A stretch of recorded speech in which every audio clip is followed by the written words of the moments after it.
Tuanzie Mashariki ya Kati ambapo Iran na Marekani zote zimetishia kuchukuliana hatua zaidi za kijeshi, huku mvutano ukizidi kuongezeka kuhusu udhibiti wa mlango bahari wa Hormuz.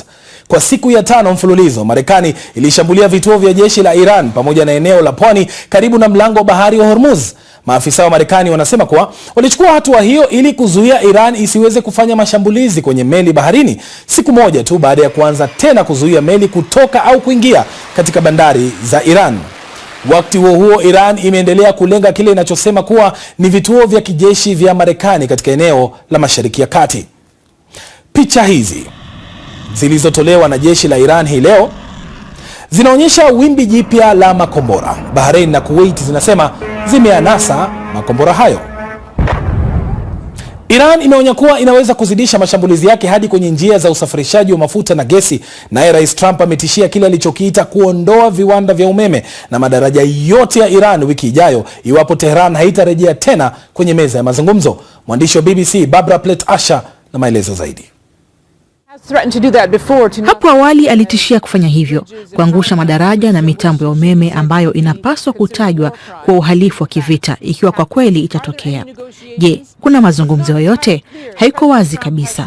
Rais Trump kwa mara kadhaa katika wiki zilizopita amekuwa akirejelea mazungumzo, akisema kwamba walikuwa karibu kuafikia makubaliano, labda kwenye mlango bahari wa Hormuz, lakini kisha wa Iran wakabadili mambo.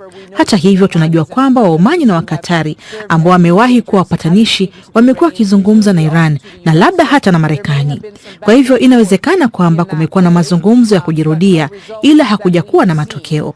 Rais Trump amesema anataka mazungumzo.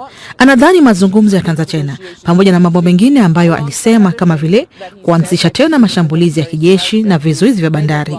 Kwa hivyo mkakati uko wazi kabisa. Haijabainika kwa nini anafikiria kwamba Iran inaweza kurudi kwenye mazungumzo chini ya mbinu hii wakati hawajafanya hivyo hapo awali. Sasa ili kuelewa zaidi yanayoendelea Mashariki ya Kati, tuungane na mchambuzi Ibrahim Rabi, anajiunga nasi kutoka Dar es Salaam, Tanzania. Rabi, kwa nini Trump anaonekana kutokuwa na msimamo mmoja, hususan inapohusu huu mlango bahari wa Hormuz? Bila shaka kumekuwa na mambo mengi ambayo yanaweza kusababisha hili, kwa sababu unajua Marekani na Irani walikuwa wanaenda kwenye mazungumzo ya pili baada ya maziko ya Khamenei. Sasa bila shaka Trump alikuwa ameangalia upepo haukuwa mzuri sana kwa Marekani na jinsi Marekani alipokuwa kwenye nafasi ambayo kuwa huenda angepoteza zaidi kwenye mazungumzo, kwa sababu kuanzia awali mazungumzo yalionekana yameegemea sana upande wa pili. Sasa ndio maana unaona kwa Trump haeleweki anataka nini, lakini ukweli ni kuwa anajua anachokifanya kwa sababu hakuwa kwenye nafasi nzuri ya mazungumzo. Naweza nikasema hivyo. Je, kwa sasa tunaweza kujua kwa uhakika nani haswa anadhibiti mlango huo muhimu wa bahari? Bila shaka mlango wa bahari uko kwenye udhibiti ule ule wa Irani, kwa sababu majibu yanakuja duniani huwa yako wazi sana. Kama ungekuwa wazi kwa jinsi Marekani yalipotuambia, majibu tungeyapata sisi pembeni, kwa sababu tungeona bei ya mafuta ingekuwa ile ile. Lakini tunaona kadri siku zinavyokwenda bei ya mafuta inazidi kwenda juu, maana yake kuwa taarifa zinazotolewa na shirika linaloongoza meli duniani inaonyesha kupungua kwa kiwango cha hali ya juu kwa meli. Maana yake ukiangalia taarifa ya jana ni takriban meli 20 tu 22 ambazo zilipita. Sasa hii ni jibu kuwa mlango umefungwa, na hofu kufungwa ni kwa sababu meli zinaogopa kushambuliwa. Hauhitaji kuwa na jeshi kubwa sana kuzuia meli, inahitaji tu utoe tamko kuwa tutazishambulia, meli zote zitakaa pembeni. Kwa mtizamo wako Rabi, kwa nini mkataba huu uliotiwa saini kati ya nchi hizi mbili ulitibuka mara tu baada ya kuanza? Ni mkataba ambao haukuwa upande wa Marekani. Bila shaka hilo limekuwa ni sababu kubwa, kwa sababu wamekuwa wakibishania hasa kwenye kifungu cha 5 katika kile ambacho kinaonekana kama tafsiri ya kifungu cha 5. Marekani amekuja kustuka kuwa aliingia kwenye kifungu ambacho huenda hakukielewa, kwa sababu kifungu kile kilitaka udhibiti wa Hormuz na uratibu wa shughuli za upitishaji wa meli utaratibiwa na Irani.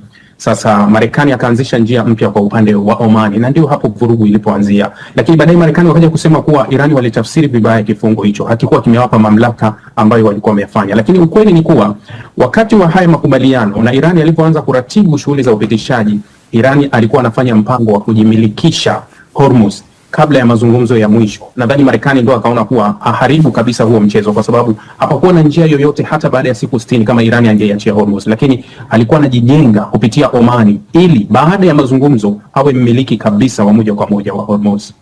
Rabi, Pakistan imekuwa ikiendelea na juhudi za upatanishi mpaka sasa. Nini kinatatiza juhudi hizi? Malengo ya upatanishi yapo. Hata Qatar wamekuwa wakishughulika na hili, hata baadhi ya nchi nyingi za Gulf zimekuwa zikishughulika na hili swala, kwa sababu ukweli kuwa vita imewaathiri sana wao. Shida kubwa, malengo ya vita ambayo ukiyatazama, mfano Donald Trump mwanzo wa vita alisema kuwa tunaitaka Iran ijisalimishe bila masharti.